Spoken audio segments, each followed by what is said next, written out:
100 دفعہ لا الہ الا اللہ پڑھو تو 100 دفعہ سبحان اللہ، 100 دفعہ الحمدللہ، 100 دفعہ اللہ اکبر، 100 دفعہ لا الہ الا اللہ۔ اچھا اس کی ترتیب میں بھی کوئی مسئلہ نہیں، صحیح مسلم میں ایک حدیث جو میں پہلے بیان کر چکا 5601 کہ آپ صلی اللہ علیہ وسلم نے فرمایا کہ اللہ تعالیٰ کو یہ 4 کلمات محبوب ترین ہیں، اس میں آگے الفاظ ہیں چاہے ان کو آگے پیچھے کر کے بھی پڑھ لو اس کا ثواب اسی طرح رہے گا۔ یعنی یہ ترتیب ضروری نہیں ہے کہ آپ نے پہلے سبحان اللہ ہی پڑھنا ہے، پھر الحمدللہ پڑھنا ہے، پھر لا الہ الا اللہ یا اللہ اکبر، یہ ترتیب کسی بھی ترتیب سے پڑھو تمہیں نقصان نہیں دیں گے۔ یہ صحیح مسلم 5601 نمبر حدیث میں موجود ہے۔ البتہ جو سنت طریقہ ہے وہ یہی ہے کہ تسبیحات کو ہم جب صلاۃ التسبیح میں پڑھیں گے تو سبحان اللہ والحمدللہ ولا الہ الا اللہ واللہ اکبر پڑھیں گے۔ اب ان تسبیحات کو یاد کرنا بھی کوئی مشکل نہیں، تسبیحات فاطمہ سب کو آتی ہیں، 33 دفعہ ہم سب پڑھتے ہیں، بس صرف ایک ایک واو لگانی ہے بیچ میں، سبحان اللہ والحمدللہ اور لا الہ الا اللہ پہلے آ جائے گا، ولا الہ الا اللہ واللہ اکبر۔ لا الہ الا اللہ ہمارا بیسک کلمہ ہے، تو یہ 4 کلمات ہیں جو آپ پڑھ لیں گے تو صلاۃ التسبیح کے اندر آپ کو اذکار اویلیبل ہوں گے۔ اب آتے ہیں صلاۃ التسبیح کی طرف، ایک دفعہ شوق اور محبت کے ساتھ دروشی پڑھ لیجئے۔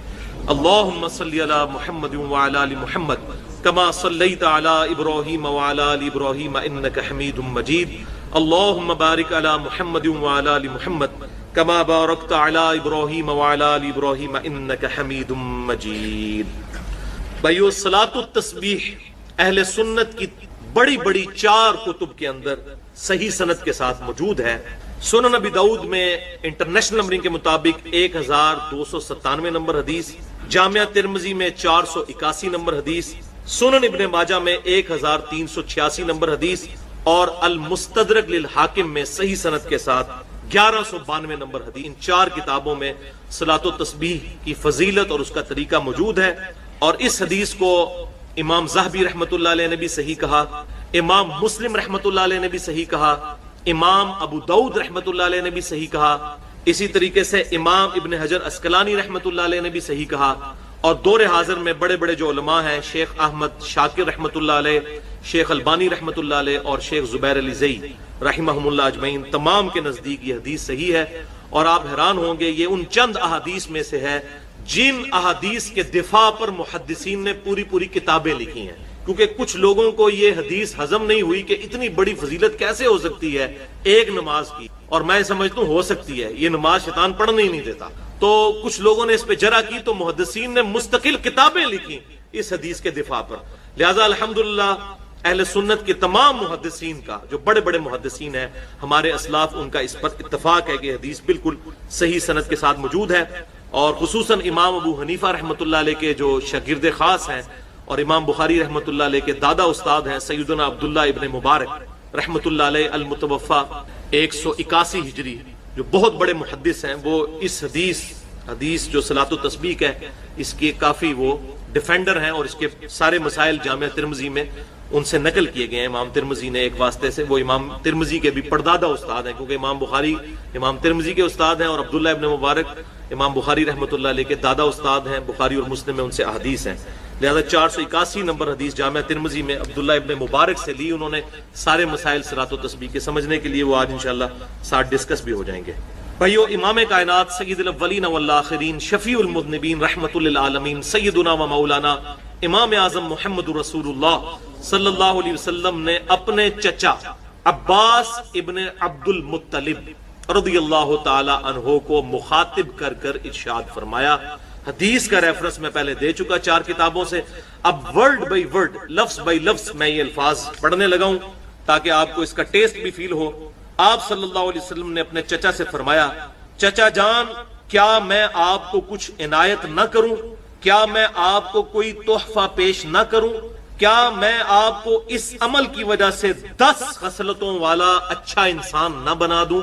یہ 10 خصلتیں اس میں آ جائیں گی، جوڑوں کی شکل میں 5 جوڑے آئیں گے اور وہ 10 خصلتیں بن جائیں گی، میں گنتا جاتا ہوں۔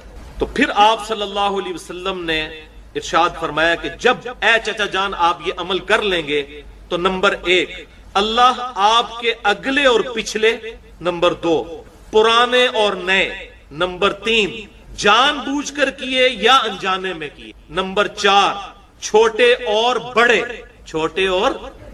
کبیرہ بھی، اور نمبر 5 چھپے ہوئے اور ظاہر تمام گناہ معاف۔ اب یہ 5 جوڑیاں آئیں اور 10 خصلتیں جو آپ صلی اللہ علیہ وسلم نے ارشاد فرمائی تھی وہ اس میں پوری ہو گئی، الحمدللہ۔ مجھے بتائیں یہ فضیلت آج تک کسی عمل کے لیے سنی؟ صرف 50 منٹ سے 1 گھنٹے کا عمل ہے، اگر آہستہ آہستہ کریں، تھوڑی سپیڈ سے کریں تو 40 منٹ۔ اللہ۔ پھر آپ صلی اللہ علیہ وسلم نے ارشاد فرمایا چچا جان 4 رکعتیں اس طرح ادا کریں نفل نماز کی کہ ہر رکعت میں سورۃ الفاتحہ اور 1 سورت پڑھیں، اور جب آپ قرات سے فارغ ہو جائیں تو قیام کی حالت میں یہ کلمات 15 دفعہ پڑھیں، سبحان اللہ والحمد للہ ولا الہ الا اللہ واللہ اکبر۔ بس یہ ایک جگہ ہے جہاں پر 15 دفعہ پڑھنا ہے، باقی پوری نماز میں 10 دفعہ، قیام میں 15 دفعہ، سورت سے فارغ ہونے کے بعد رکوع میں جانے سے پہلے۔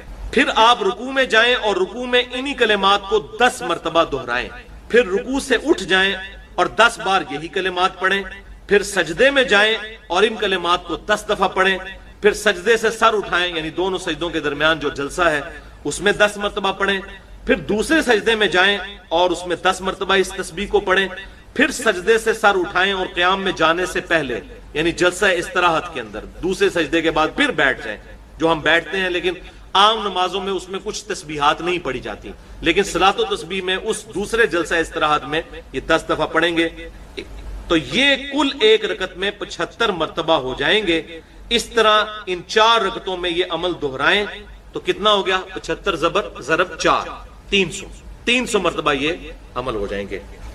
اور پھر آپ صلی اللہ علیہ وسلم نے پھر 5 باتیں ارشاد فرمائیں، چچا جان ہو سکے تو یہ نماز روزانہ ادا کریں، اگر روزانہ نہ ادا کر سکیں تو ہر جمعے کو ادا کر لیں، ہر جمعے کو ادا نہ کر سکیں تو ہر مہینے میں 1 مرتبہ ادا کر لیں، اگر ہر مہینے نہ پڑھ سکیں تو ہر سال میں 1 مرتبہ، اور اگر سال میں 1 مرتبہ بھی نہ پڑھ سکیں تو چچا جان زندگی میں 1 دفعہ اس نماز کو ضرور پڑھیں۔ اللہ اکبر۔ آپ اندازہ کریں، آپ صلی اللہ علیہ وسلم کی ذرا ترغیب کا انداز دیکھیں، روزانہ نمبر 1، نمبر 2 نہیں پڑھ سکتے تو جمعے کے جمعے، نمبر 3 مہینے کے مہینے، نمبر 4 سال میں 1 مرتبہ۔ اب رمضان شریف کا مہینہ ہے، اس میں تو ہمیں توفیق ہو جانی چاہیے، سال میں 1 مرتبہ، اس کیٹیگری میں تو ہم فعال کر ہی جائیں کہ سال میں 1 دفعہ، یا رمضان کے ہر جمعے میں پڑھ لیں، سال میں 1 دفعہ، نہیں تو کہا کہ زندگی میں چچا 1 دفعہ نماز یہ ضرور پڑھ لیں۔ کیا انداز ہے ترغیب، الحمدللہ۔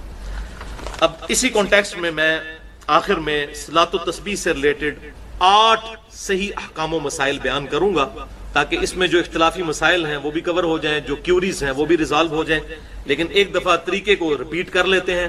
قیام کی حالت میں ہم نے 15 دفعہ رکوع میں جانے سے پہلے یعنی سورت ملانے کے بعد اس کو پڑھنا ہے، سبحان اللہ والحمد للہ ولا الہ الا اللہ واللہ اکبر۔